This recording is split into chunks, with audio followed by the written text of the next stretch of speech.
Money, Money, Money. Big Money Fred. Die 49ers haben es geschafft und mit Fred Warner einen Vertrag ausgearbeitet, der ihn bis 2026 womöglich bei den 49ers halten wird.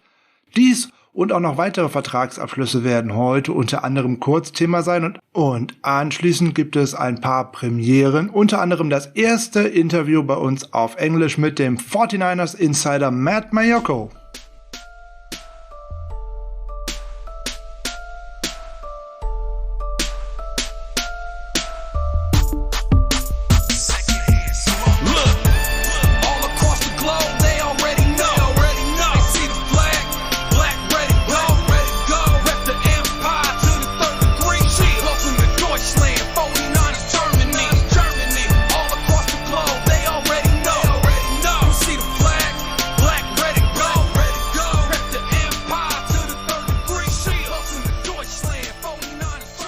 Es ist Dienstag und Dienstag ist Niners Huddle Zeit. Schönen guten Morgen, schönen guten Tag, einen schönen guten Abend. Herzlich willkommen zum Niners Huddle, dem Podcast der 49ers Germany. Heute bin ich mal der Interviewer Frank. Ihr werdet gleich genau erfahren, warum. Wir blicken zunächst einmal auf die News of the Week. Das wollen wir heute tatsächlich mal schnell abhandeln, weil hauptsächlich geht es um Zahlen. Und die schönste News, die wir in der vergangenen Woche bekommen haben, war natürlich: wenige Tage vor dem Beginn des Training Camp haben sich die 49ers und Fred Warner auf eine Vertragsverlängerung geeinigt. Der Linebacker verlängert um 5 Spielzeiten und kann bis zur Saison 2026 bei den 49ers bleiben und dann fast bis zu 95 Millionen Dollar verdienen.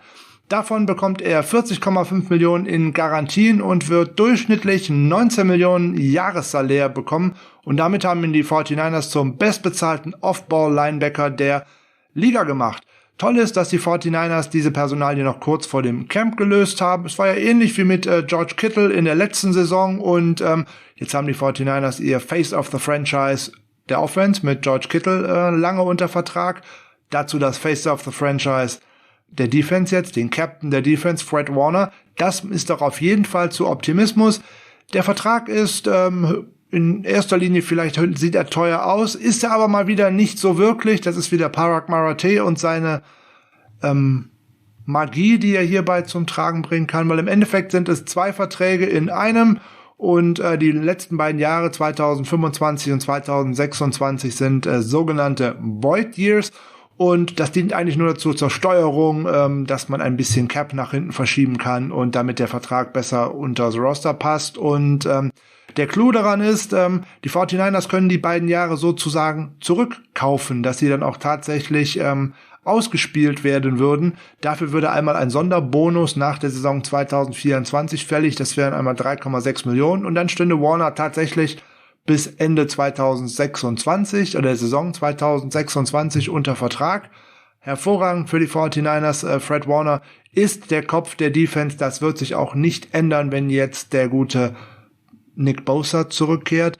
Fred Warner wird in dieser Saison wahrscheinlich noch flexibler eingesetzt werden. Der neue Defensive Coordinator, DeMeco Ryans, hatte ja auch schon angekündigt, dass man hier und da ein bisschen aggressiver spielen möchte.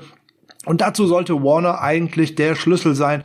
Ich wage mal keine allzu bolde Prediction und denke, dass er am Ende der Saison mit 5 oder 6 Sacks auch dort stehen wird und schön, dass Warner bleibt, da können wir uns drüber freuen. Genauso wie über die Unterschriften der beiden Rookies, die jetzt noch ihre Verträge vor dem Training Camp unterzeichnet haben. Hierbei handelt es sich um Running Back Trey Sermon und um Cornerback Ambry Thomas, also die beiden Drittrunden-Picks. Und zu den Verträgen gibt's ja gar nicht so sonderlich viel zu sagen.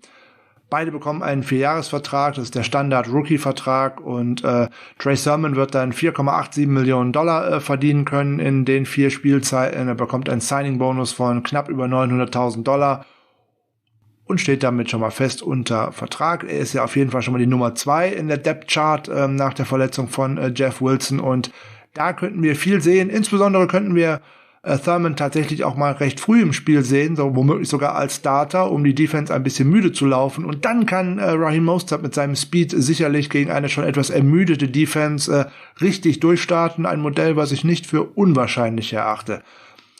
Ambry Thomas noch ein wenig später ausgewählt mit dem 88. Pick overall im diesjährigen Draft und Sein Vertrag ist dann auch ein wenig geringer als der von Trey Sermon. Er kommt auf $4,78 Millionen. Signing-Bonus sind dann noch $840.000. Und ja, auch er hat womöglich schon die Chance, um einen Starterposten zu konkurrieren. Und ansonsten ist er auf jeden Fall der Nummer 1 Backup für beide Outside-Cornerback-Slots, also sowohl für Jason Verrett als auch für Emmanuel Mosley. Und er ist sehr selbstbewusst, weil er hat noch über sich gesagt, er wäre ein Top-5 Cornerback in diesem Draft. Das muss er natürlich auch beweisen, der ehemalige Michigan Wolverine. Und weil er ist erst an 15. oder als 15. Cornerback ausgewählt worden, da ist auf jeden Fall noch Luft nach oben. Aber über Ambry Thomas sprechen wir im weiteren Verlauf der Folge auf jeden Fall nochmal. Also seid gespannt. Was ein wenig untergegangen ist am Tag der Vertragsunterschrift von Fred Warner ist, dass die 49ers ihren einen offenen Roster-Spot tatsächlich noch gefüllt haben. Und sie haben auf dem Waiver-Wire zugeschlagen. Und zwar haben sie eine Simba Webster geclaimed von den Los Angeles Rams. Webster ist ein Wide Receiver, der aber eigentlich in seinen 2 Spielzeiten in der NFL zumeist als Kick- oder Punt-Returner zum Einsatz gekommen ist. Und die Rams haben ihn in 2 Spielzeiten 21 Partien eingesetzt. In der vergangenen Saison wurde er sogar in allen 16 Partien eingesetzt. Allerdings nur in 8 Snaps mit der Offense, dafür aber 257 Special Team Snaps, was dann schon 59% entsprach. Und er kann sowohl als Punt als auch als Kick-Returner eingesetzt werden. Aber er spielt auch nicht unbedingt nur den Returner, sondern er ist auch tatsächlich so wahrscheinlich hier und da auch als Gunner im Einsatz. Und da kam er letzte Saison auch auf 12 Tackle und hat ein Special Team Grade bekommen von Pro Football Focus von 76,3. Das liest sich eigentlich schon mal ganz gut. Womöglich kann er jetzt im Camp mit Trent Sherfield, Travis Benjamin oder auch Richie James um einen Spot auf dem Roster konkurrieren, nämlich insbesondere, wenn er sich mit großen Special-Teams-Fähigkeiten dazu aufdrängen würde. Dann noch eine traurige Nachricht. Die NFL und insbesondere aktuell die New York Jets, aber auch die San Francisco 49ers und auch einige andere Teams trauern um Greg Knapp. Der langjährige Assistant Coach erlag an den Verletzungen aus einem Fahrradunfall von vergangenem Samstag. Knapp arbeitete zuletzt für Robert Saleh als Passing Game Coordinator bei den New York Jets. Er ist seit 23 Jahren Assistant Coach in der NFL für 7 Franchises gewesen und seine Coaching-Laufbahn in der NFL hat er begonnen bei den 49ers und dort stand er auch als Quarterback unter Vertrag für 3 Spielzeiten, hat es aber nie aufs Spielfeld geschafft, sondern war nur in der Preseason dabei und auch schon mal auf der Practice Squad. Großer Verlust, wie gesagt, ein Verkehrsunfall und unser Beileid an die Hinterbliebenen. Der gute Greg Knapp hatte dann unter anderem auch mit den als Quarterbacks-Coach mit den Denver Broncos den Super Bowl gewonnen und er lebt in Danville in Kalifornien, beziehungsweise lebte in Danville in Kalifornien. Er hinterlässt eine Ehefrau und 3 Töchter. Unsere deepest condolences. Ein großer Verlust, viel zu früh. Er ist nur 58 Jahre alt geworden. Das war's dann heute schon mit dem Newsblog und wir kommen zu einer ganz neuen Kategorie hier bei uns im Podcast. Wir haben einen Interviewgast. Und zwar einen Amerikaner, und zwar einen sehr bekannten sogar. Wir konnten 49ers Insider Matt Maiocco, der auch mit Laura Britt jetzt den 49ers Talk zusammen als Podcast macht, von NBC Sports Area, zu einem Interview gewinnen. Und das möchten wir euch natürlich jetzt präsentieren. Es fand in der vergangenen Woche genau am Tag vor der Warner-Verlängerung statt, deswegen ist dies noch nicht Thema, aber wir sprechen über Matts Karriere, wir sprechen über zahlreiche Spieler der 49ers, zahlreiche Geschichten rund um die 49ers und den Lockerroom, wir sprechen über die aktuelle Saison, die uns jetzt bevorsteht und spekulieren auch ein bisschen, wer, wann, wie, wo irgendwo zum Starter werden könnte. Viel Spaß und los geht's!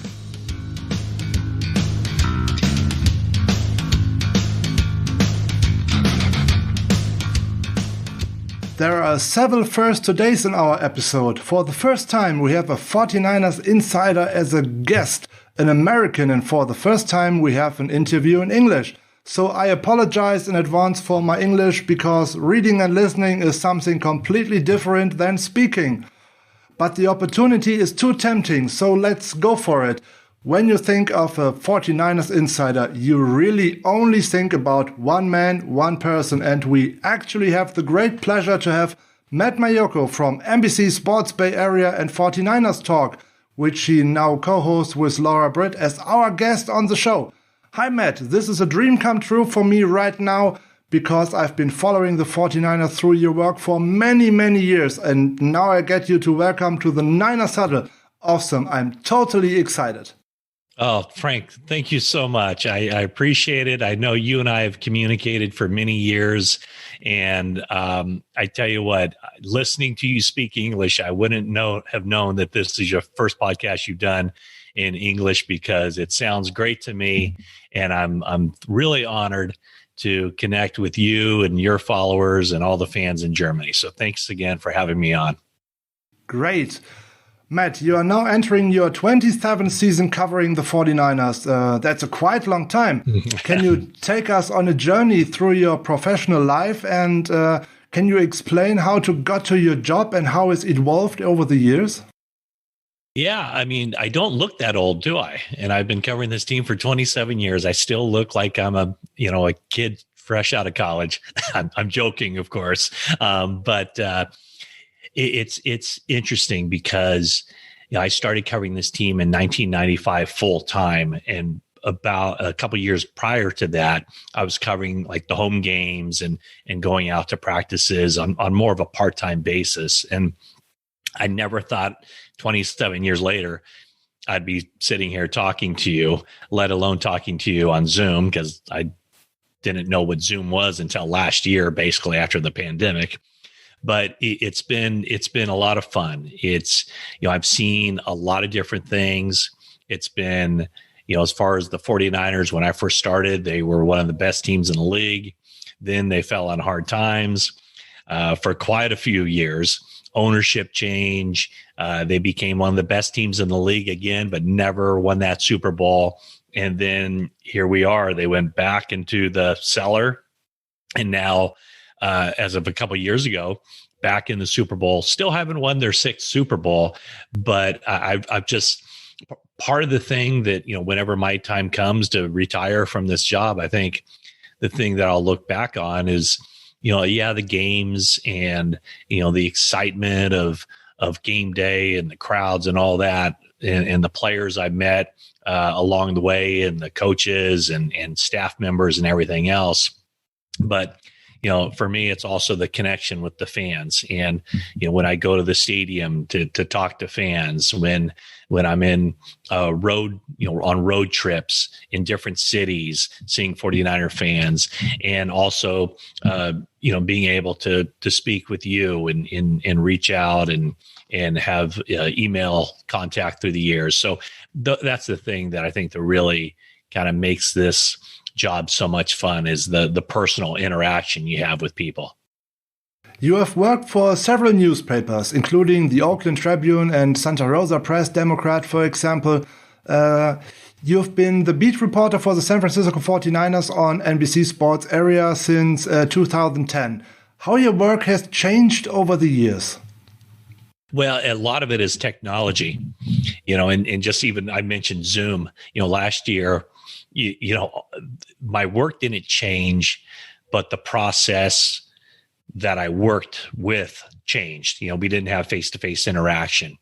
And so, I think things will get closer to normal this season, or at least I'm hoping that everybody does the right things continuing forward and we can get back to normal somewhat. But, when I first started, I worked in newspapers, and there was no internet, so it was just, you write for the newspaper. And after the internet came on, I was kind of on the front grounds of that, and Twitter and social media, where it became, the news became more immediate. As a fan of the 49ers, even across the pond, you what's happening with the team at every second, because all you have to do is check Twitter, and has this guy signed yet, or is this guy injured, or what's the latest on him? That's probably the biggest thing, is that when I first started working in newspapers, I always tried to answer the question of the fan before the fan had a chance to ask the question. And I think I still approach it the same way, but knowing that things are just so immediate. When Twitter first started and the internet started, I would always get so many questions like, hey, is anything going on with this person? What's the latest on this person? And then I was just like, this is what this medium is for. It's, I share with you something as soon as I know it, I share it. If the 49ers sign somebody, I share it.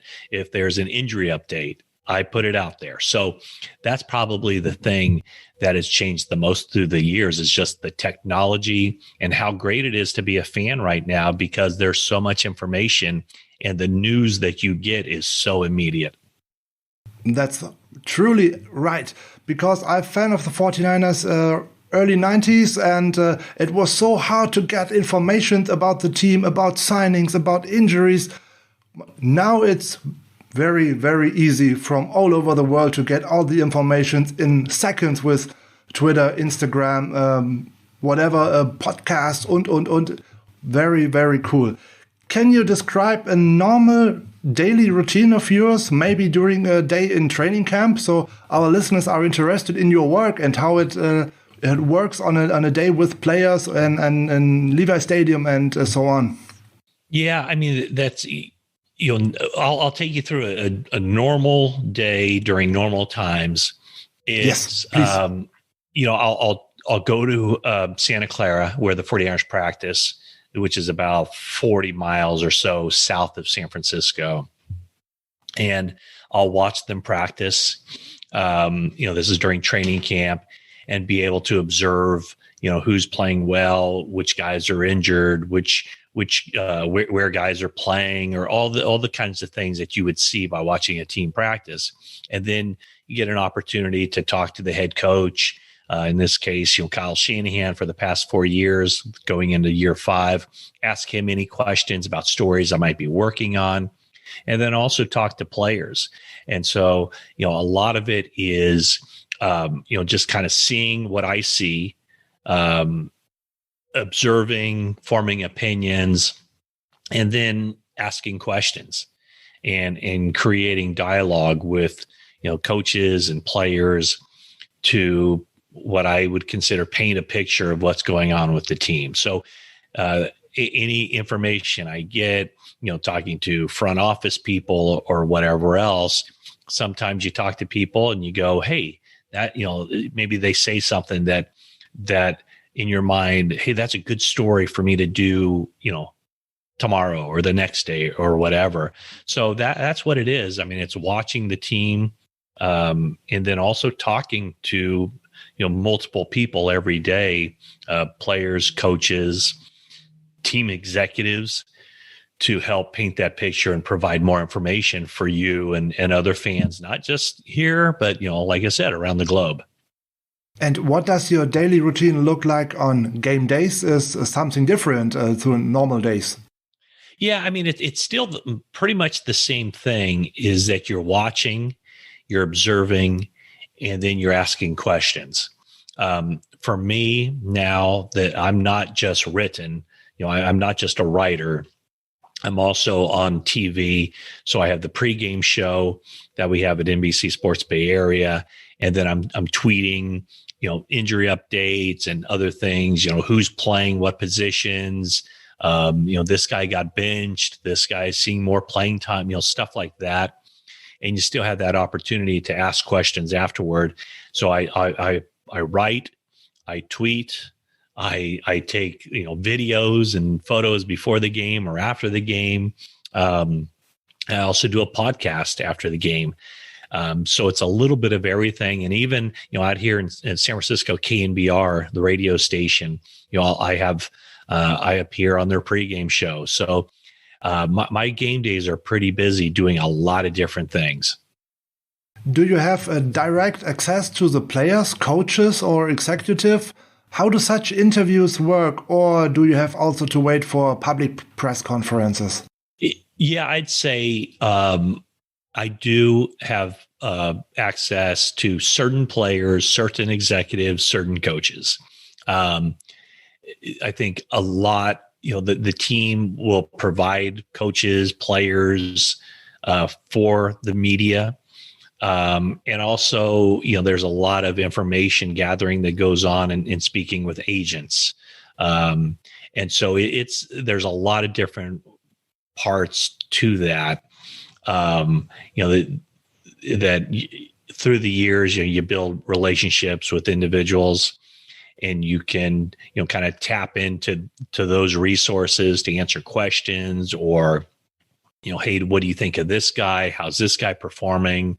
What's going on behind the scenes, that kind of stuff. But it's a combination of access granted by the team to players and coaches, as well as your own, your own ability to create relationships and go beyond those media instances that's scheduled by the team. And then you also, have a contact list of people who maybe former players, scouts around the league, and other people who are kind of, in the know, that you can always reach out to and get more information and create more stories or podcasts or, interviews on Zoom or whatever the case may be.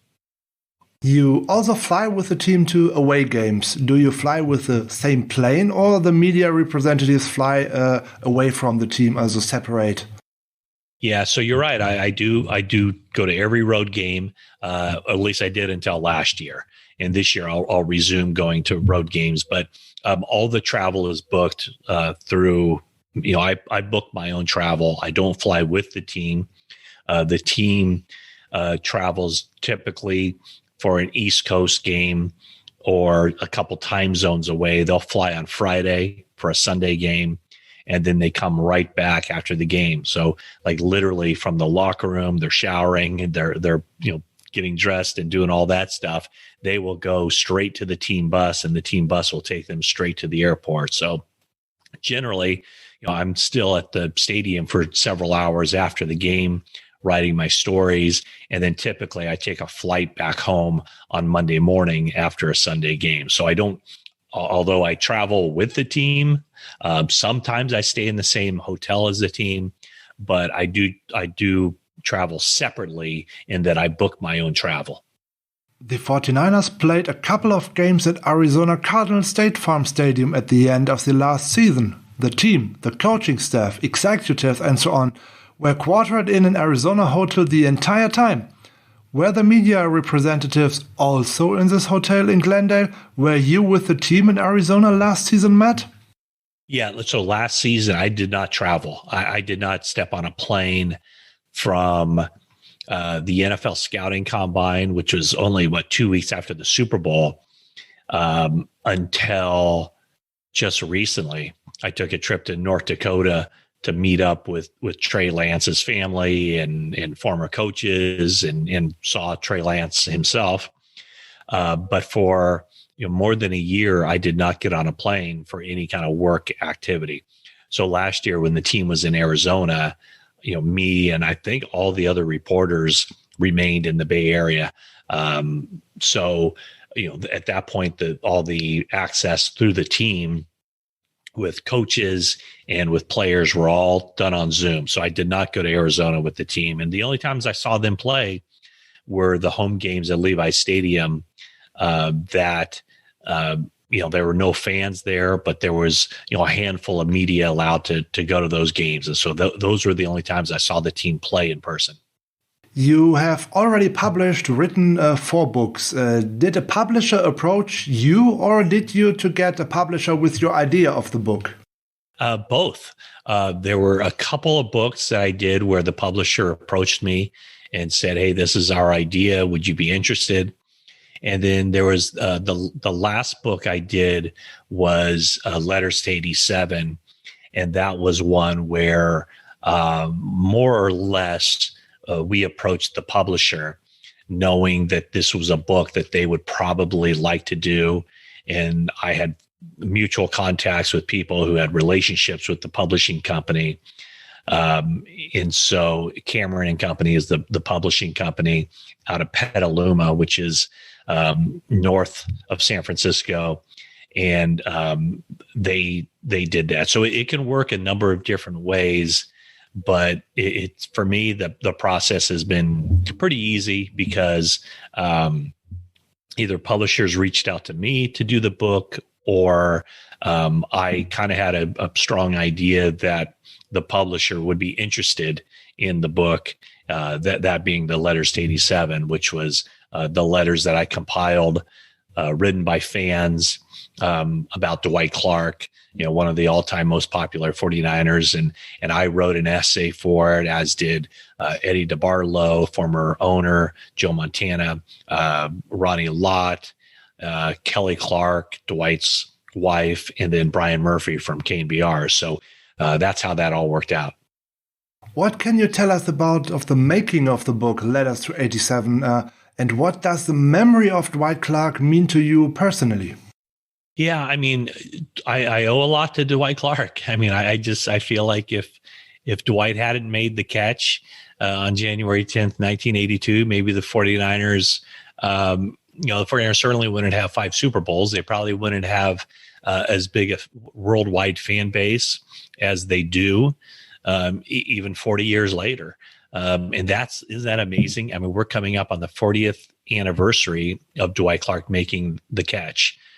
He did that January 10th, 1982. Of course, this postseason will be 2022. So 40 years later. And then once I was a fan of the 49ers growing up, and I saw that, and that was, I watched it. I wasn't at the game, but I watched it on TV, and it was just a wild, exciting, exhilarating moment.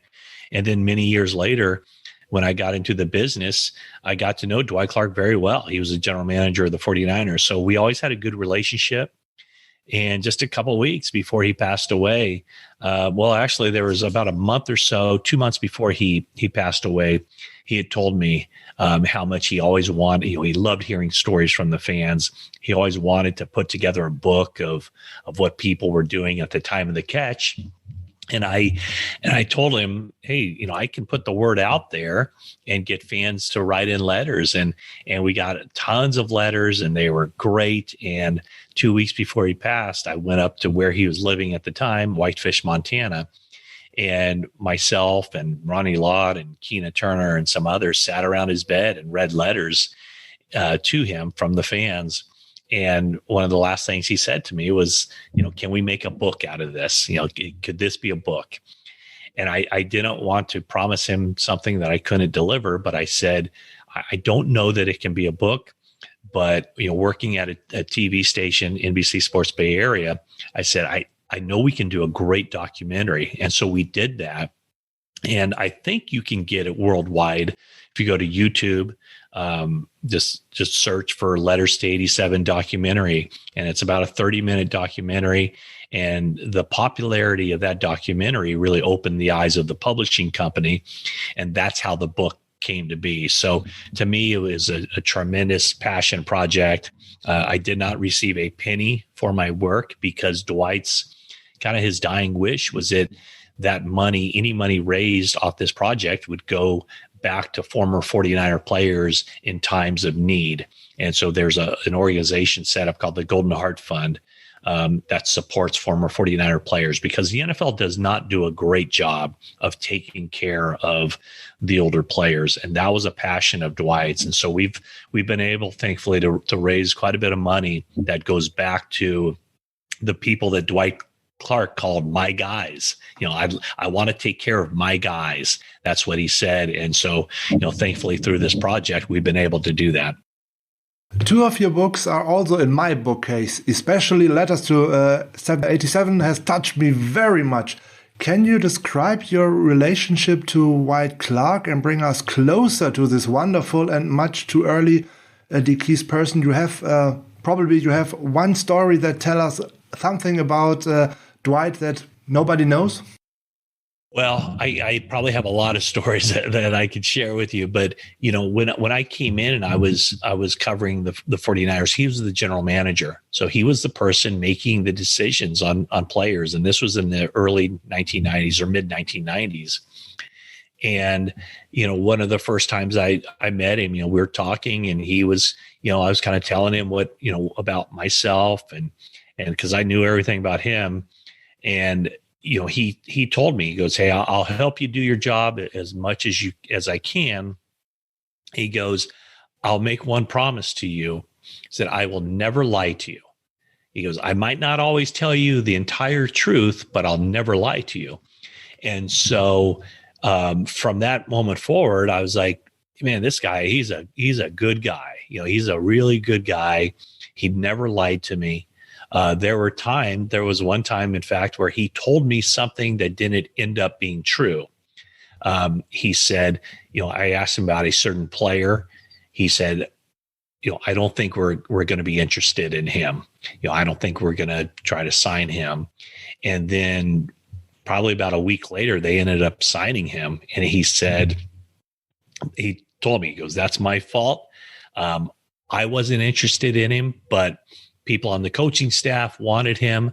And so we went ahead and got him." But then he said, he kind of made it up to me. He goes, "Hey, here's somebody else we're going to be signing. You can report that." So he made it up to me. And the thing that kind of always struck me, and it kind of goes in with the idea behind this book, was I was out with him quite a few times in public. And anytime somebody would come up to him and tell him the story of where they were at the catch, or, what they remember, or what their parents were doing, or grandparents, or whatever, he would always get the biggest smile on his face, and he would ask the person questions. And I remember the first few times I saw this occur over, a number of years, it always struck me that for as many times as people came to him saying that, he always acted like it was the first time he had heard it. And he always made the person feel special. There was always a connection because he would ask questions. So it kind of really paints a picture of, him being kind of the perfect guy for that moment, because not only did he make a huge impact with that particular game, sending the 49ers to their first Super Bowl, but he continued to give fans a part of himself through the years by making them feel special, that he was engaging with them. So he was a tremendous guy. And as you mentioned, Frank, just, gone way too soon. He's one of heroes of my childhood. So awesome. Thank you for describing him. Wow. In the 49ers locker room, you meet icons like Joe Montana, Jerry Rice, Steve Young, Bryant Young, Patrick Willis, and so many other stars on a daily basis. What was it like to meet these stars every day? Well, at some point it becomes normal. I think that, when I first started, Jerry Rice, you walk in there and you're kind of like, wow, these are the guys I've seen on TV. Where things got really normal was probably Steve Young. Here he is, one of the biggest superstars in the game.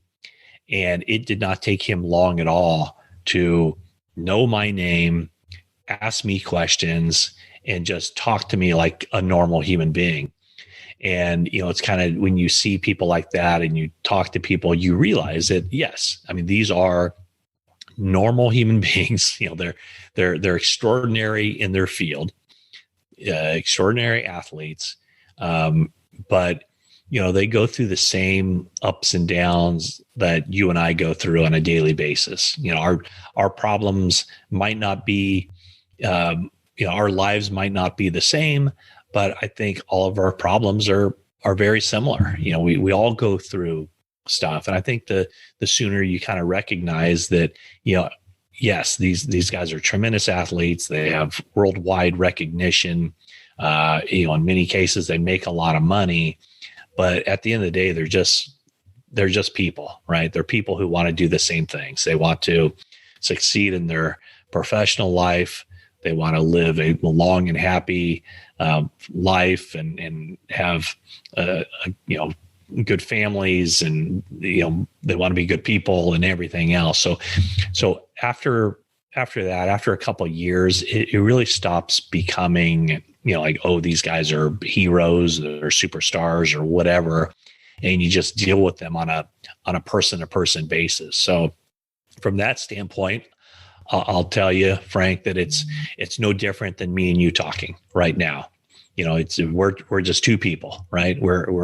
We grew up in different environments, in different countries, but at the end of the day, we're the same. We're very similar anyway. And that, I think, is something that, it didn't take me too long to kind of realize that, when you meet these people, that's what they are. They're just people, and, they want the same things in life that all of us want. Wow. Steve Young, wow, one of my heroes. Great guy. In fact, I just saw him over the weekend. There was a memorial service for a former 49ers player, Dwight Clarke. And that's it. It was fascinating because it was in a church in Oakland, and former 49ers players flew in from all over the country for the memorial service for Dwight Clarke. Brent Jones gave the eulogy. Terrell Owens was there. Steve Young was there. Bryant Young came in from North Carolina. There were just so many former 49ers there. And that kind of speaks to what I was saying. I think in a lot of ways, one thing that I've learned in covering this, covering the 49ers, is that, there's this culture of helping guys and kind of going back to Dwight Clarke.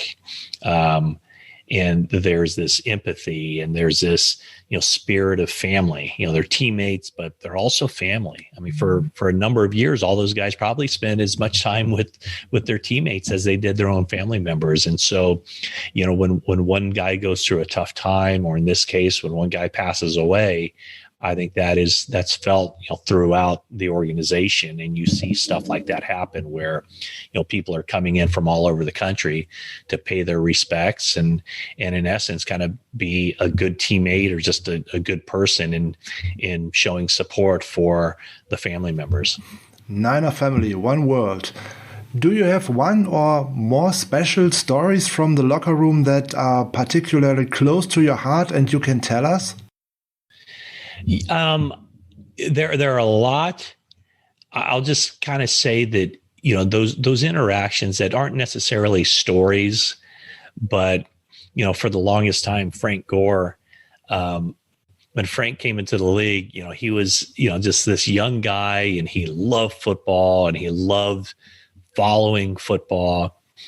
And in those early years, Frank, I cannot tell you how many times Frank Gore would call me over to his locker and ask me how I thought he was playing. Really? Or he would say, yes. Or he would say, hey, have you watched LaDainian Tomlinson? What do you think about him? What does he do, better than me? Or what do I need to do to get to that level?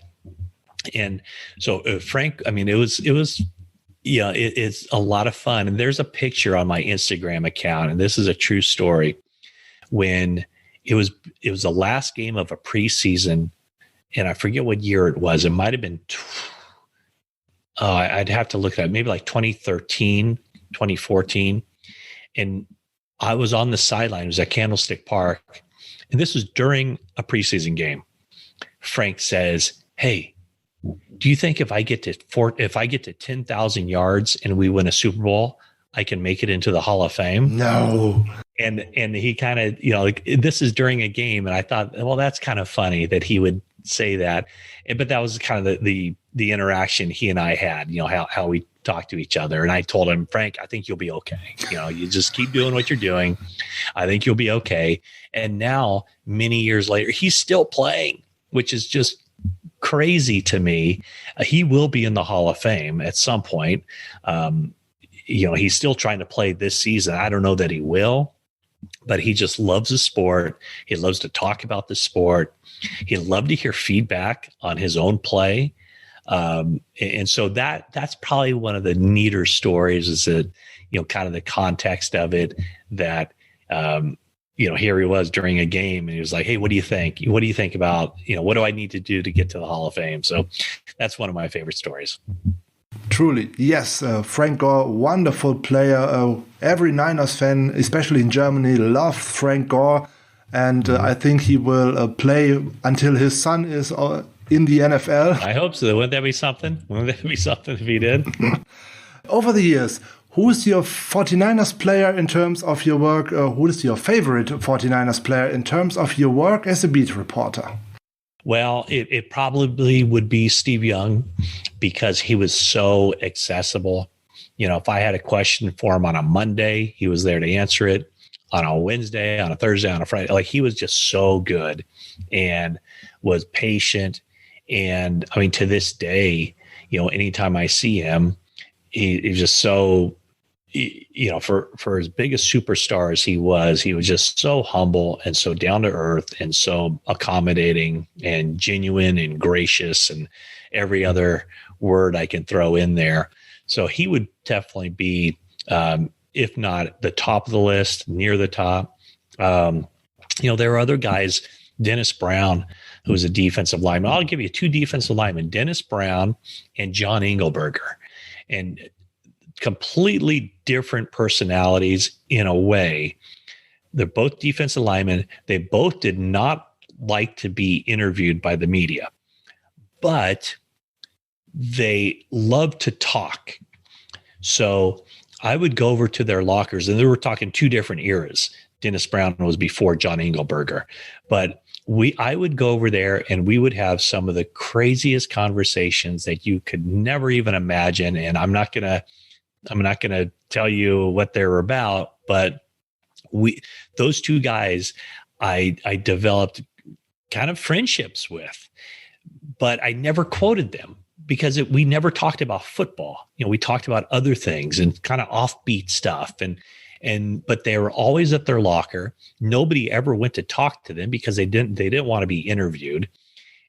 But I really enjoyed those conversations. And now, Dennis is still in the Bay Area. He's working in media. He was a colleague of mine at NBC Sports Bay Area for a few years, and now he's more doing stuff with the radio station. But a friendly guy, and I saw him on Saturday too at the memorial service. So those are two very much under the radar guys that were just kind of a delight for different reasons to talk to, not necessarily to quote for stories, but just to hang out with and talk about anything.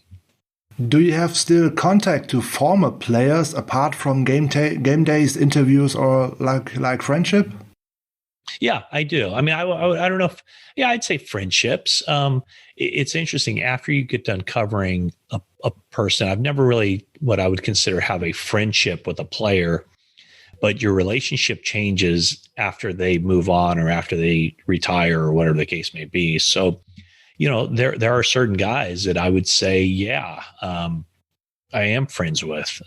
Gary Plummer would be one guy that I speak to on occasion. Dennis Brown.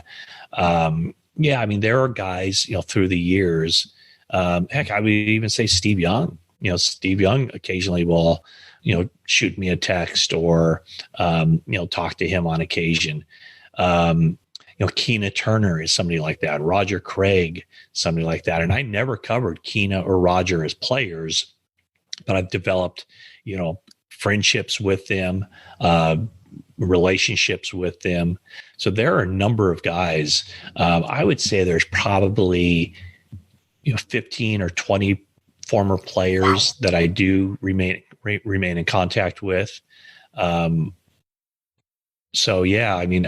it's funny. Like I wouldn't say that there are current players that I will text or call or whatever, but it's a very professional thing. But once a player leaves the organization, coaches, I have good relationships with coaches, either retired or coaches in other teams now. that I knew from their time with the 49ers. So yeah, I think, the relationships do carry on after a player retires or a coach retires or a player moves on or a coach moves on. Maybe you can arrange a former or current 49ers player to be our guest on our podcast. This would be awesome. Yeah. Okay, well, we'll see what we can do, Frank. Tell us something about Edward G. DeBartolo Sr., the former owner of the Niners, who all players from this time always speak highly of. What kind of person was he? Is he the one responsibility for players talking about the gold standard when they talk about the 49ers? Yeah, I think so. He was a very demanding owner. He did not like to lose. And so those players at that time were put under a great deal of pressure to perform. With that pressure came a lot of benefits. They were well paid. He took care of them. During that time, he was fine paying the extra money for players to have their own individual hotel rooms. They ate very well on the road. And with it, like you said, he put a lot of pressure on the players to perform, but he also showed a great deal of loyalty, and that carries over into, the same thing when players retire. He's the first to, heck, even before that, when players are there, he's the one who's creating that culture to have flowers sent to, a wife of a player who's having a birthday. After the players are finished with their careers, he still remains in contact with them. And if they need anything, he's there for them. Support, moral support, financial support in some cases, or just, a shoulder to cry on. And it's just not the players, it's anyone who worked for him too. So I think that kind of 49ers family really started when Eddie DeBartolo came in and took over ownership. Former Dallas Cowboys quarterback Troy Aikman talked about the gold standard last week on the Flying Coaches podcast with Peter Strager and Sean McVay. And he talked about the gold standard. 49ers are one of the 5 teams at the high end of the league where everybody wants to play for. I think that's certainly the way it was, I think, in the DeBartolo era. I think it's getting back to that point a little bit. So yeah, I think the 49ers are one of those teams that have, always kind of been recognized as, there's a certain standard, when you win 5 Super Bowls, when you're the Pittsburgh Steelers, when you're the 49ers, when you're the Green Bay Packers, now when you're the New England Patriots, Dallas Cowboys, whatever. It's been a long time since Dallas Cowboys have won anything, but because of that fan base, because of the Lombardi trophies that they have for winning the Super Bowl, it kind of creates this, Super Bowl or bust mentality, right? If you don't win the Super Bowl, was it a successful year? And so I think that's probably what's being talked about, is that there's an expectation that, good isn't good enough. The standard is great, and that's how you measure the success of a season. Were you great? Well, did you win a Super Bowl? No. Okay, then you weren't great. And so that's always what you're striving for, I think, when you're in those organizations. Bill Walsh, George Seifert, Steve Mariucci, Jim Harbaugh, and Kyle Shanahan are just a few of the coaches you got to watch with the 49ers. What do you think distinguished the great coaches? Boy, that's a great question, Frank. I think what distinguishes the great coaches is being able to adapt to who you're working with. I think great coaches take the players they have, they get the best players they can, and then they adapt to what those players do well. And I think a big part of this, and I think probably the most underrated part of this, is not just figuring out the players you want, it's also figuring out the assistant coaches you want. I think all those coaches you mentioned, the ones who are super successful, all have great assistant coaches. In some of the worst coaches that I've covered were coaches who had not great assistant coaches because they couldn't attract the great assistant coaches, or they didn't have the vision to be able to identify great assistant coaches. When you look at Walsh, Seifert, I'd say Mariucci, Jim Harbaugh, and now Kyle Shanahan. I think that those guys had really outstanding assistant coaches. And I'm just trying to think, all the other coaches that we didn't mention that I've covered with the 49ers had really, relatively speaking, really bad assistant coaches. And so I think that those are two of the things that kind of strike me the most is the ability to take advantage of players' strengths, keeping the players believing, giving them enough leeway so that there's accountability and that they can kind of run the show. You can't be a babysitter, but you can't also just, let them run around and do whatever they want to do. So it's kind of that discipline, structure, having fun, working hard, and then just being able to surround yourself with great people. Kyle's father, Mike Shanahan, you witnessed as an offensive coordinator with the Niners. He was offensive coordinator under George Seifert. Were you convinced he would have a great career as head coach and win 2 Super Bowls? I didn't know Mike as well. I was kind of on the outside a little bit looking in on that. I covered him kind of part-time. So much of Mike Shanahan's career up to that point was kind of tainted by the Raiders experience and his difficulties with Al Davis and how he got fired there. And, but I do know that Mike was always considered an incredibly gifted offensive mind. And Steve Young always talked about how, Mike Shanahan was really into the details and was kind of difficult to play for because he was just such a stickler for the details and going over stuff time and time again. And he was kind of tireless in that way. So, I think that Mike Shanahan is one of those coaches who was a great offensive mind, a really good head coach, but you didn't see it until, he got there with John Elway. His years with, great quarterbacks were a lot different than his years without great quarterbacks. That said, the Broncos never won anything until Mike Shanahan was there. So, that's a really good example, I think, of taking a really good player, a great player, right? And making him even greater and being able to structure things in a way that pushes the team over the top. And Mike Shanahan is a tremendous offensive mind and, was a highly successful head coach with the Broncos. And he has, with the Broncos, great assistant coaches, Bobby Turner, for example, or Alex Gibbs as offensive line coach or offensive line guru. Which 49ers coach, head coach or assistant coach, whatever, has impressed you the most over the last 27 years? Well, now that you mentioned Alex Gibbs, I would say Bob McKittrick. Bob McKittrick was the offensive line coach for the 49ers, and they never really invested much in the offensive line.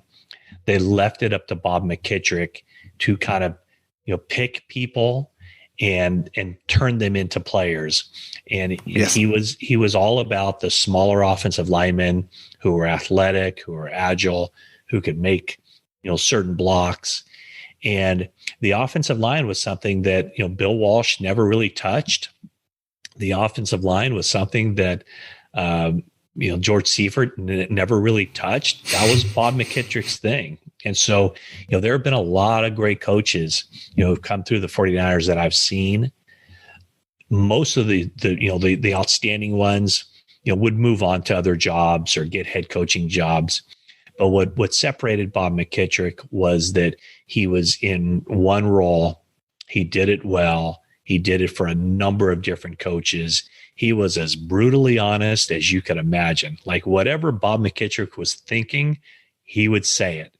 And so he's probably the first guy whose name really pops to my mind. And of course, he died. Boy, how long ago was it now? I mean, it was probably close to 20 years, I think, that he passed away. What a legacy, though. 5 Super Bowl rings, as certainly one of the more impactful assistant coaches I've ever been around. Great answer. And which coach has not lived up to the high expectation placed on him? Are you saying former 49ers coach, head coach, or just coach in general? Head coach. Well, you know what? I thought the 49ers made a really good hire when they hired Mike Nolan as head coach. He came in as a longtime defensive coach. His father was obviously Dick Nolan was the 49ers head coach. Yes. And I thought he came in with a really good plan, and I thought he'd be a successful head coach. Now, he made some pretty bad missteps along the way in relation to how the quarterback situation, how that all played out. But what's interesting is that he was able to put together a really good coaching staff. I mean, think about it. His first offensive coordinator was Mike McCarthy. 49ers had one of the worst teams in the league, but yet the Green Bay Packers hired Mike McCarthy to be their head coach. Well, then he brings in Norv Turner. Norv Turner is a very good offensive coordinator. Great offensive coordinator. Again, the 49ers weren't great because they had really bad talent. But then it was the Chargers, I believe. The Chargers hired Norv Turner to be their head coach. So his first 2 offensive coordinators were really good hires who got plucked by other teams to be their head coaches. And then he had, some swings and misses along the way. But if you had asked me after a year, or at the time they hired him, after 1 year, I thought he was going to be, I thought that the pairing, the tandem of Mike Nolan and Scott McCloughan would ultimately be good for the 49ers. And of course, that it wasn't. So if you're asking me, who did I think was a good hire at the time who turned out to not have the success I would have thought, that would be my answer, Mike Nolan. What do you think of Jim Tomsula as head coach, or even Chip Kelly? I think Chip Kelly is a very good college coach. And in fact, I think that UCLA will have a really good season. His system simply did not work at the NFL level. There was a bit of tempo offense. There was a bit of a gimmicky element to it. And that's why I think the Philadelphia Eagles were so successful year one.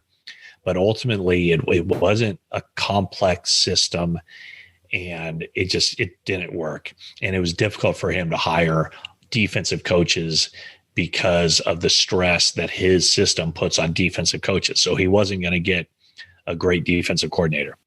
Jim Tomsula was a good defensive line coach, very good defensive line coach, who should not have been a head coach. And when I talked about earlier the difficulty of putting together a coaching staff, Jim Tomsula hadn't been in the NFL all that long. And so it was virtually impossible for him to put together a good coaching staff. And he suffered because of it. So those are 2 guys that for very obvious reasons didn't succeed with the 49ers.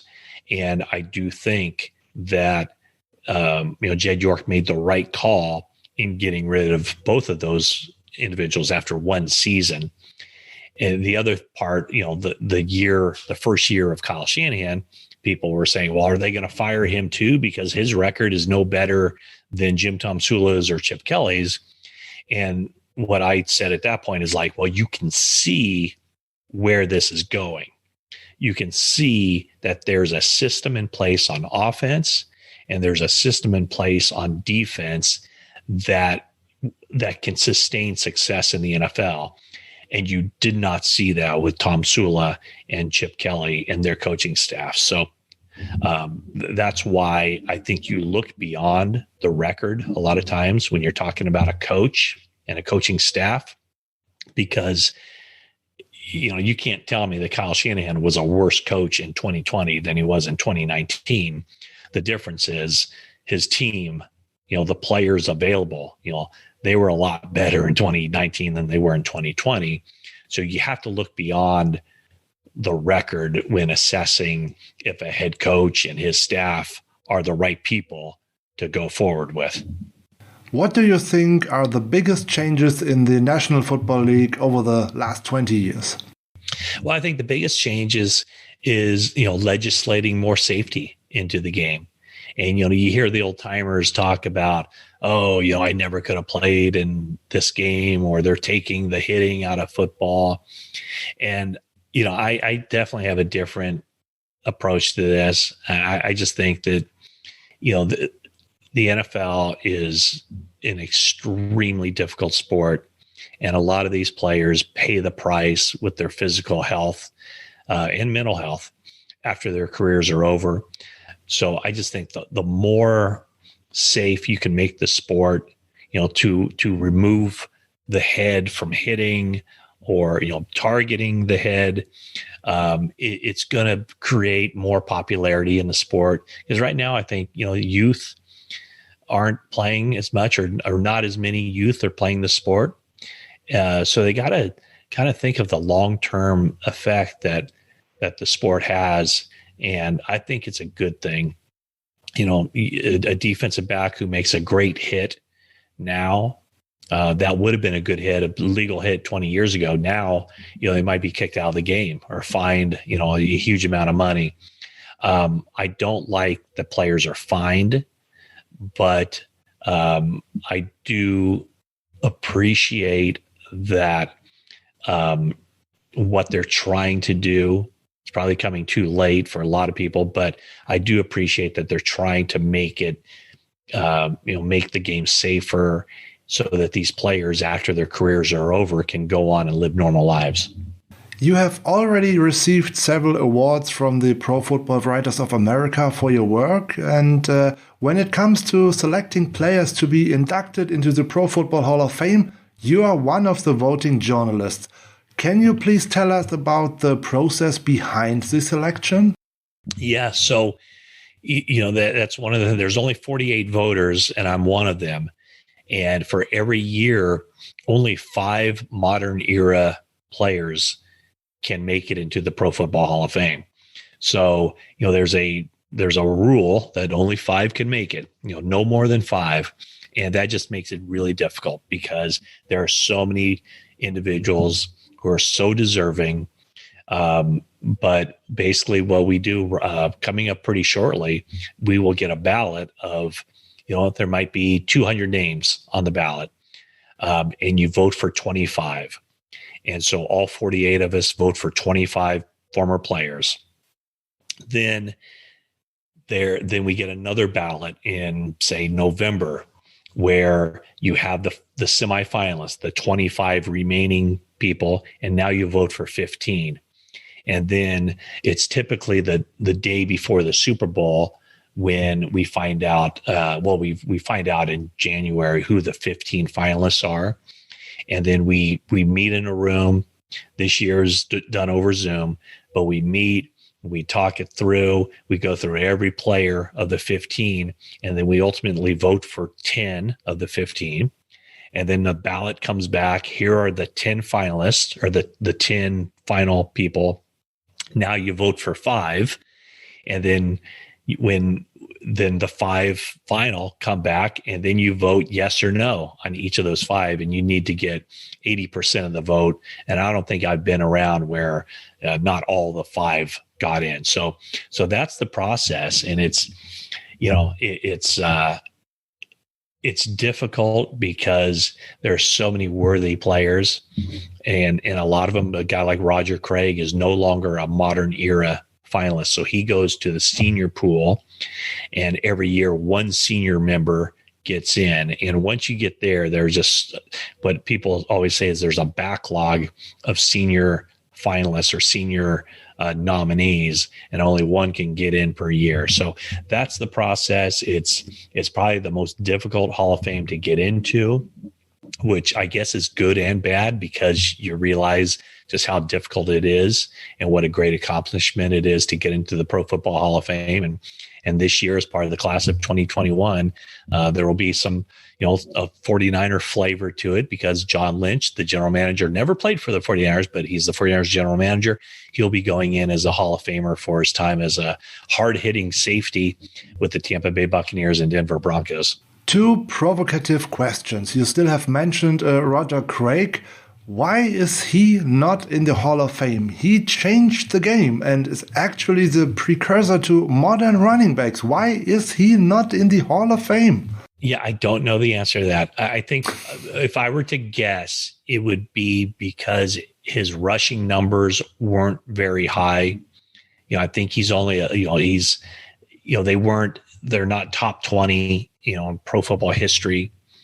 He did have the one fumble at the end of the game against the New York Giants in the NFC Championship game where they were going for 3 Super Bowls in a row. I don't know that that's played any role in this. I'm with you, Frank. I don't know. I don't know why he's not in.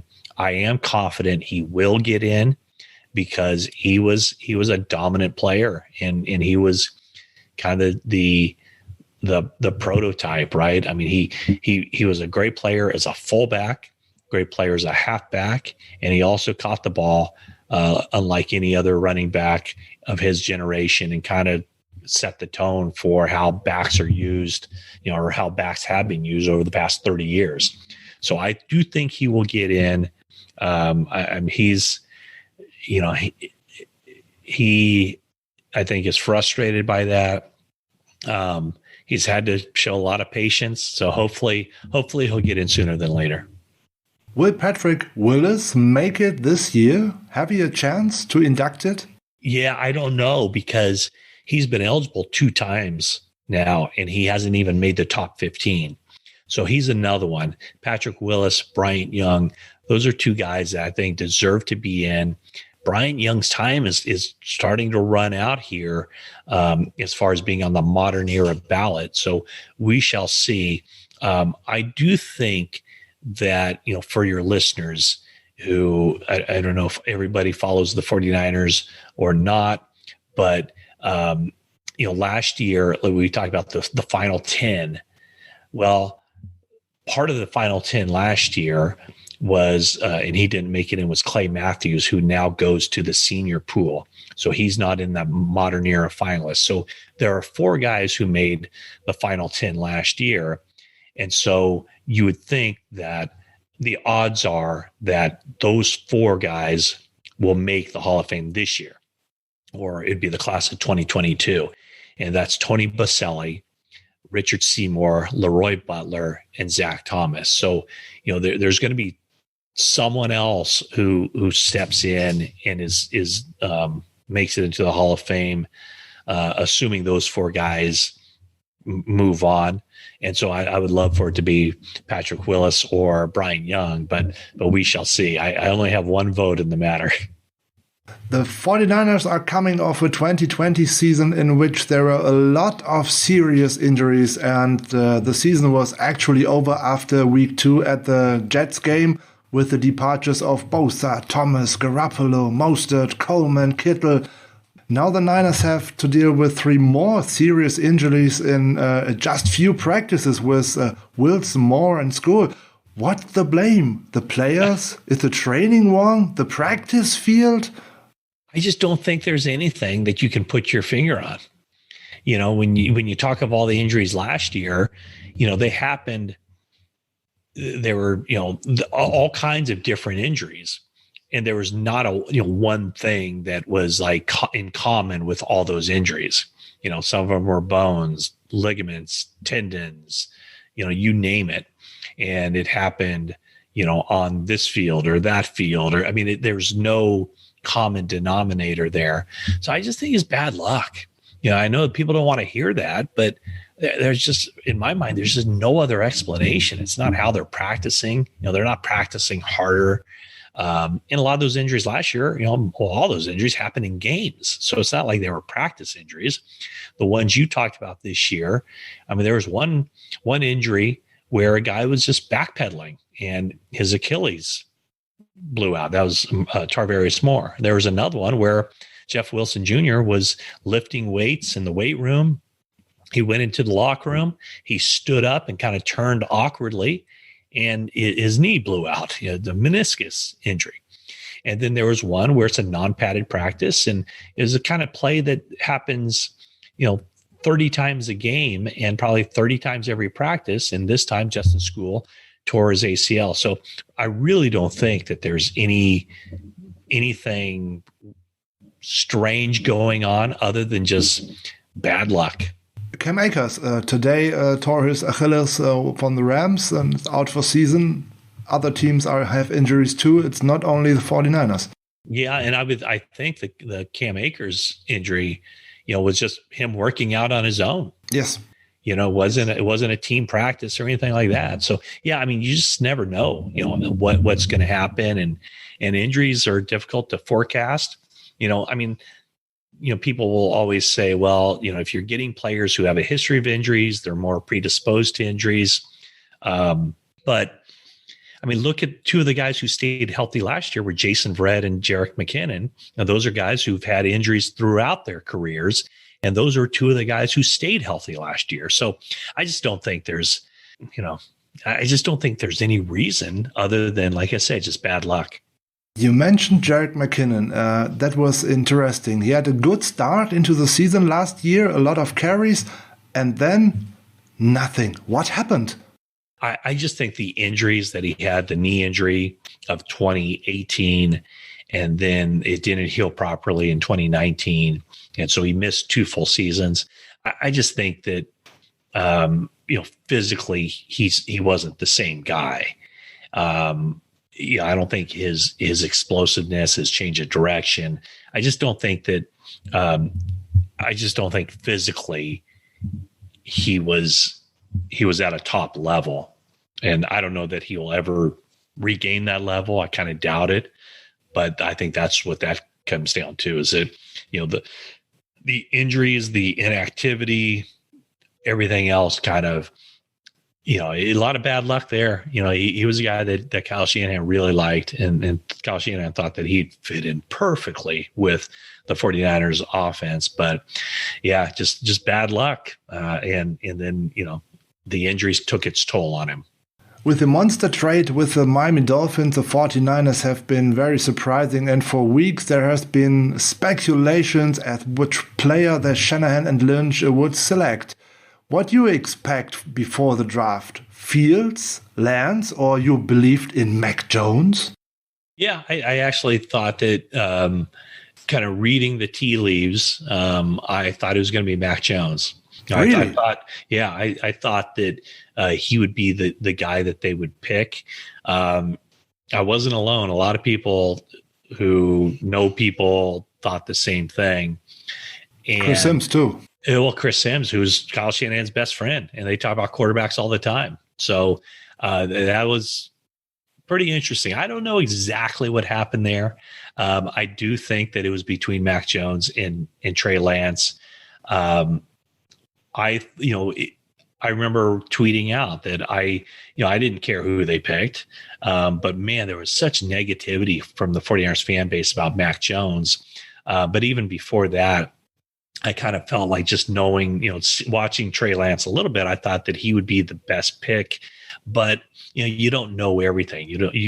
I'm not able to talk to guys and get to know them and base an opinion off that. I just, I kind of looked at the styles that they play. So I think it worked out well. I think Mac Jones thought he was coming to the 49ers. I think ultimately he ended up in a good spot because, he goes to New England and they're happy to have him. And I think the fan base there is happy to have him. I think Trey Lance comes here and there's not pressure for him to get on the field right away. He's in a situation that's a quarterback friendly system. He'll have a good supporting cast. I think he's a popular choice among the fan base. So I just think it worked out well for everybody involved. Do you think the 49ers felt pressured after the Los Angeles Rams took Matthew Stafford in a trade from the Detroit Lions? The 49ers were interested in Stafford too. according to Shanahan. At least that's what he said on the Flying Coaches podcast with Peter Schrager and Sean McVay in last week. Yeah, I don't know that they felt pressure because obviously if they had somehow found a way to get Stafford would be the starting quarterback now. With Trey Lance, they're not expecting him to step in right away and play. So I don't think they felt pressure to make a change that will have a huge impact this year. I just think as they kind of outline where they want to go in the future, that's what they wanted to do. I think that they made the decision that Garoppolo's under contract for 2 more years, this season and the next season. He's not going to be around beyond that. It's hard to fathom that he'll be on the team next year at this time. So it was done more for the future of the organization rather than helping them right now, which any other quarterback, Matthew Stafford, they made a phone call about Aaron Rodgers. Obviously those, if they had somehow managed to get one of those quarterbacks, then, that would have been something that was done more short-term than the long-term addition of Trey Lance.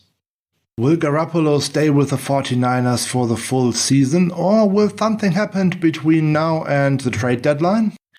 I don't think they can trade him because I don't know that another team, unless there's an injury, I don't think another team's going to take on his huge contract.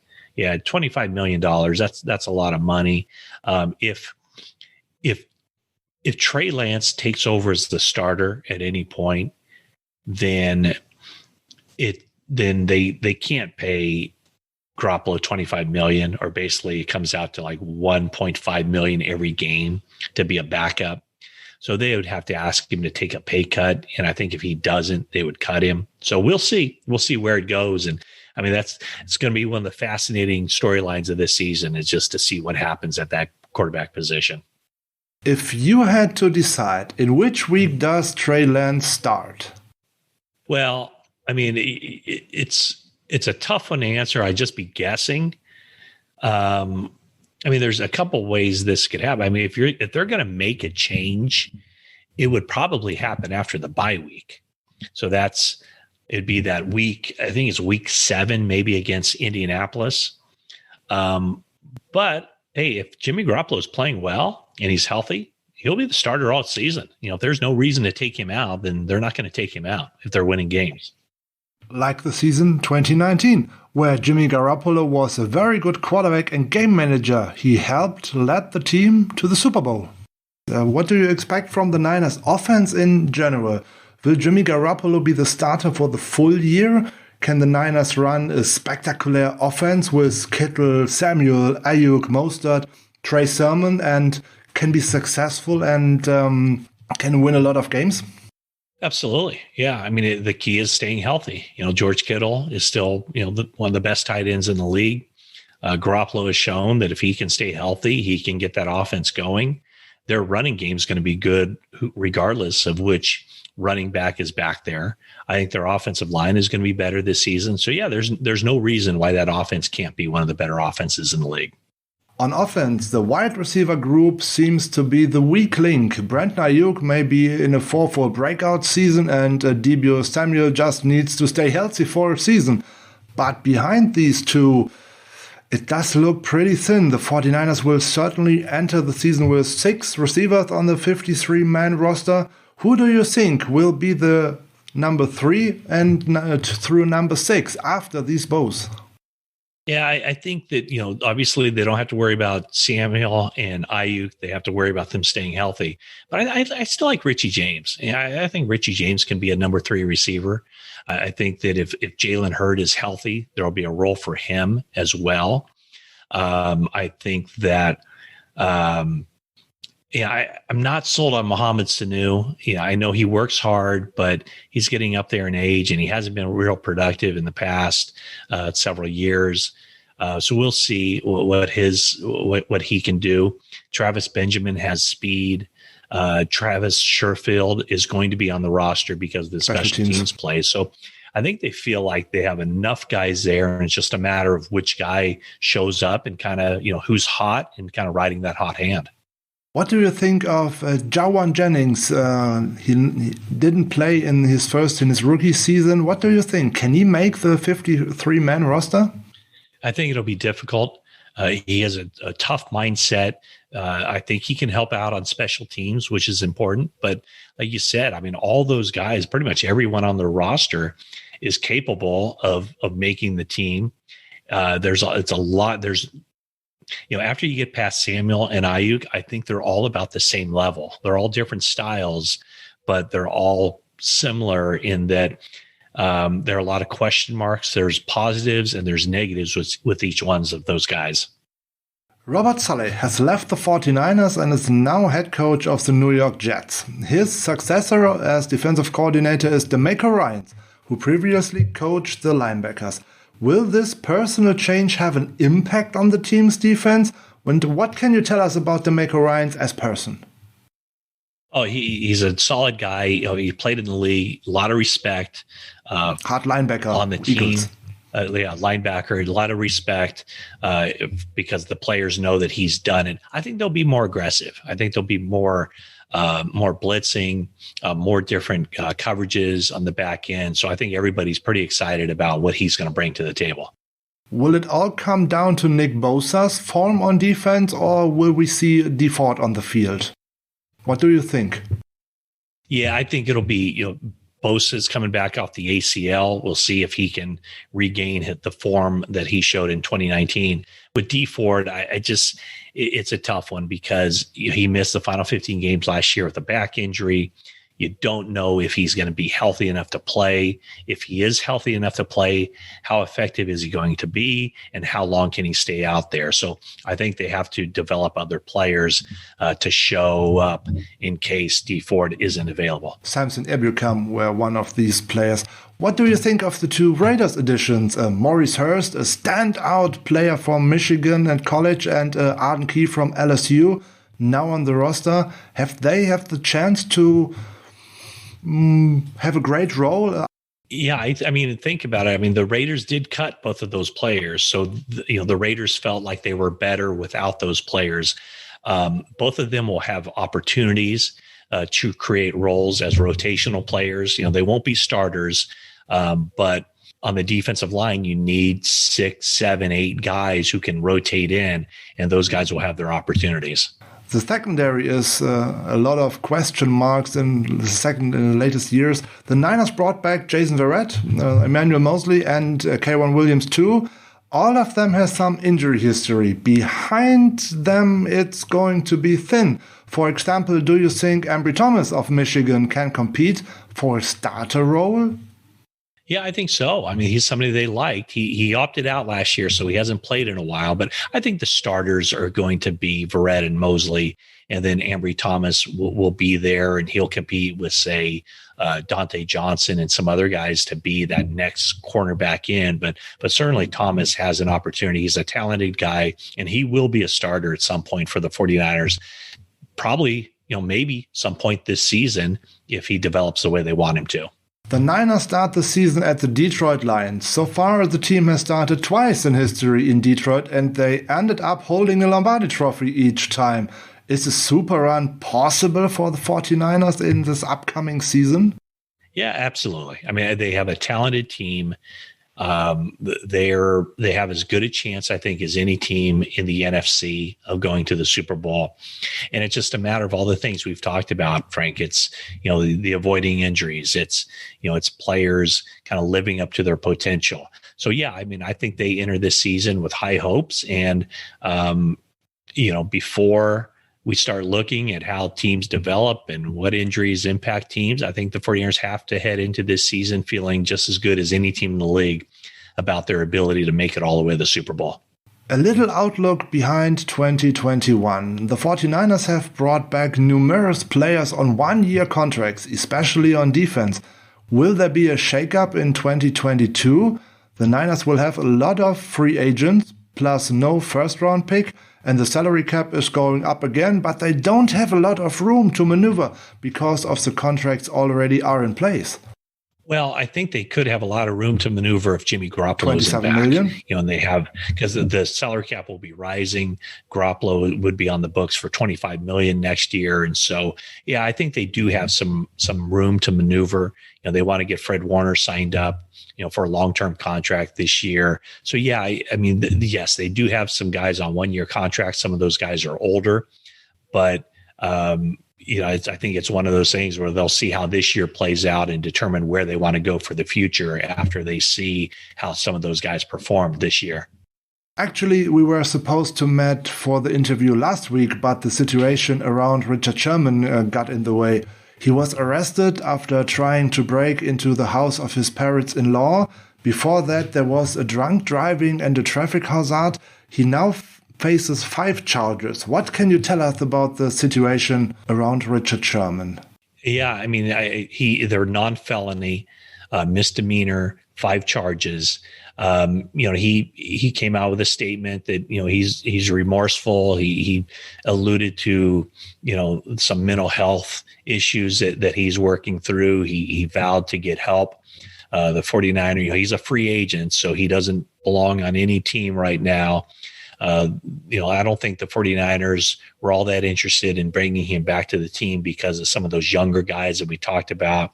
They want to get the door open, leave the door open for Jason Verrett, for Emmanuel Mosley, for Ambry Thomas. And so I don't think he's coming back to the 49ers. I don't think he was regardless, but they still want to help in any way they can because he's gone through some obviously some pretty difficult times with his family. It's I think the focus kind of shifts away from Richard Sherman, the football player, to just Richard Sherman, the person, and taking care of his own personal mental health. It's a fortunate thing that nobody got injured that during that episode. And, that's something that I'm sure he's very lucky for, and everybody should be very lucky and feel fortunate about. A respected and dedicated member of the community, Sherman is a Stanford graduate and one of the best cornerbacks in the last decade. From your perspective, what caused him to go off the rails like that? You never know. You never know what's going through, what's happening with a person in their personal life. So, I mean, I can't even begin to, try to analyze anything that might be happening with him personally. But, according, his wife talked about him drinking excessively leading up to that. That asked the question, why was he drinking excessively? So, that's kind of a topic that I don't really wish to discuss or wish to, try to speculate on, because that's all I'd be doing is speculating, and it's a serious topic. And so that, that's something that, it doesn't matter from our standpoint why it happened. What matters is it did happen, and then hopefully he makes the right decisions from this point forward to get things right and get his life straightened out. What does a possible suspension by the NFL means for his career? Well, I mean, he's not with a team right now, so we shall see if he's going to have any opportunities. The league will look into it. In that would fall under the personal conduct policy. You don't have to be arrested. You don't have to be charged. You don't have to be convicted in order to be subject to NFL penalties. So all that stuff will play out here as time goes on. And Richard Sherman right now is not on an NFL team. He's a free agent, and we'll see if a situation comes along for him where he can continue on with his NFL career. But right now, that's very much up in the air. Now we've talked a lot about the 49ers, but do you have a college team you follow and root for? My college love are the Michigan Wolverines. I have a semester abroad in Ann Arbor, and unfortunately Jim Harbaugh and his brand of old school football coaching is still kicking. The gap between us and Ohio State is widening. Yeah, no, I don't, because a lot of times I'm traveling on Saturdays, and so I don't watch as much college football, and there's certainly no big time program that I root for or anything like that. I follow Cal and Stanford here in the Bay Area a little bit, but I don't I don't watch a whole lot of college football just because I don't have the time for it. And I'm generally doing other things during the college football season in preparation for my job covering the 49ers. Dear Matt, many, many thanks for this entertaining and interesting interview. It was absolutely fantastic. All right, Frank, thank you so much for reaching out. I appreciate it. And I appreciate this opportunity to connect with 49er fans in Germany. And I think my podcast, 49ers Talk, is available around the world. So you can find it, 49ers Talk, with myself, Matt Maiocco, and my co-host, Laura Britt. I think you can find it and subscribe and leave a review and everything else. I'd very much appreciate that. And I appreciate this opportunity here today. Please give Laura Britt many greetings from the Niners Huddle and from the 49ers Germany fan chapter. Maybe you can arrange something else for us. So far in 106 episode, we haven't had a woman on our podcast. Maybe Laura can become the first female guest on our podcast. We would be very, very happy. Can you do something for us? We can do something. We can get you Laura Britt, maybe. We can get you Jennifer Lee Chan, who's my colleague at NBC Sports Bay Area. Great. Two wonderful women who know the 49ers inside and out, and they would be remarkable guests on your podcast, Frank. So we'll try to work something out there. Awesome. I have been trying to get Cynthia Freeland from NFL Network for an interview, but so far my efforts has been unsuccessful. Okay. Well, good luck with everything. And again, thank you so much for everything and your support of me through the years. Thank you, Matt. It was fantastic.